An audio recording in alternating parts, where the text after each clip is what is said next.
एक बूढ़े भिखारी। अनोखी कहानी। हर दिन एक भिखारी दरवाजे के पास आकर भीख मांगता था और घर का मालिक हमेशा घर के बाहर आते ही उसे देखकर फिर जाया करता। कई बार उसके लिए गालियाँ भी बकता। वो कहता, तू जिंदा ही क्यों है? पूरी ज़िंदगी ऐसे ही भीख मांगेगा? क्या धरती का बोझ क्यों बना बैठा है? और कभी कभी उस भिखारी को गुस्से में वह धक्का भी मार दिया करता। इतना कुछ हो जाने के बावजूद भिखारी के मुंह से सिर्फ यही निकलता कि भगवान तुम्हारे पापों को माफ़ करे। एक बार सेठ को धंधे में बड़ा नुकसान होने की खबर मिली। सेठ बहुत परेशान था कि तभी उसके दरवाजे पर वही भिखारी आया। गुस्से में अपना आपा खोते हुए सेठ ने उस भिखारी को पत्थर दे मारा। पत्थर लगने के कारण भिखारी का सर फूट गया और उसके सर से खून बहने लगा। फिर भी दर्द से कराहते हुए भिखारी ने इतना ही कहा, भगवान तुम्हारे पापों को माफ़ करे। भिखारी वहाँ से चला गया। सेठ सोच में पड़ गए। भिखारी को पत्थर मारा, फिर भी उसने सिर्फ प्रार्थना की। सेठ का गुस्सा शांत हुआ। सेठ का मन शांत हुआ। भिखारी का रहस्य जानने के लिए सेठ ने भिखारी का पीछा करना शुरू कर दिया। भिखारी जहाँ जहाँ जाता सेठ पीछे पीछे जाता।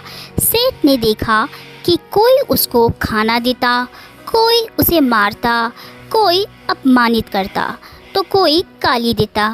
लोग भिखारी के साथ चाहे जैसा व्यवहार करते, लेकिन भिखारी सबके लिए एक ही प्रार्थना करता, भगवान तुम्हारे पाप माफ़ करे। अब रात होने को आई थी। भिखारी अपने घर जाने के लिए लौटा। वो अपने घर पहुंच गया, लेकिन सेठ अब भी उसका पीछा कर ही रहा था। एक पुरानी टूटी हुई खटिया पर एक बूढ़ी औरत लेटी हुई थी। काफ़ी कमज़ोर और बीमार लग रही थी।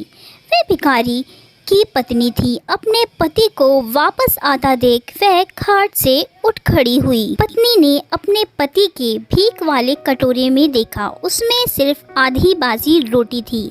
उसे देखकर वह बोली, आज बस इतना ही मिला और आपके सर से खून निकल रहा है, ये चोट कैसे लगी?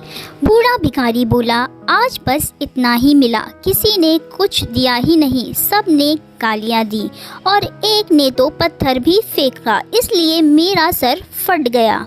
एक गहरी ठंडी सांस लेकर बूढ़ा भिखारी फिर से बोला, ये मेरे ही पापों का फल है। तुम्हें याद है कुछ सालों पहले हम कितने अमीर थे? क्या कुछ नहीं था हमारे पास? हमारे पास हर चीज़ ज़रूरत से ज़्यादा थी, लेकिन हमने कभी दान नहीं किया। और उससे भी बुरा हमने उस अंधे भिखारी के साथ किया जो हमारे द्वार पर भीख मांगने आया करता था। बूढ़ी पत्नी की आंखों में आंसू आ गए। वह बोली, हाँ, हम उस बेचारे अंधे के साथ बहुत बुरा करते थे, उसका अपमान करते थे, उसे खाने के लिए रोटी की जगह कागज़ दिया करते, उसका मजाक उड़ाया करते और कभी कभी मारा भी करते। मैंने कभी उसको रास्ता नहीं दिखाया। एक बार मैंने उसके मुंह पर मिट्टी भी फेंकी थी और वे हमेशा दुखी होकर यही कहता कि भगवान तुम्हें तुम्हारे किए की सज़ा देगा, भगवान तुम्हारे पापों की सज़ा ज़रूर देगा। उसका श्राप सच हुआ और हम इस दुख भरी ज़िंदगी में आ गए। भिखारी बोला, हाँ, उसका श्राप सच हुआ, इसलिए मैं किसी को बद्दुआ नहीं देता। चाहे कोई मेरे साथ कैसा भी बर्ताव करे, मैं हमेशा उसके लिए प्रार्थना करता हूँ। मैं नहीं चाहता कि कोई भी हमारे जैसे ज़िंदगी का अनुभव करे। किसी को भी हमारे जैसे दुखों का सामना करना पड़े, वो नहीं जानते कि वह कितना बड़ा पाप कर रहे हैं। इसलिए अनजाने में हुए पाप की ऐसी सज़ा किसी को भी मिले मैं नहीं चाहती। सेठ वहीं पर छुपकर ये सारी बातें सुन रहा था। अब उसे सब कुछ समझ में आ गया था। भिखारी और उसकी पत्नी ने वह आधी रोटी मिल बांट कर खाई और भगवान को धन्यवाद बोलकर सो गए। अगले दिन भिखारी फिर से भीख मांगने गया। सेठ के घर के पास जाते ही सेठ ने पहले से गर्म रोटी उसके लिए निकाल रखी थी। उसे देते हुए सेठ ने विनम्रता से बोला, माफ़ कर दीजिए, उससे बहुत बड़ी गलती हो गई। बूढ़ा भिखारी बोला, भगवान तेरा भला करे। इतना कहकर वह आगे निकल गया।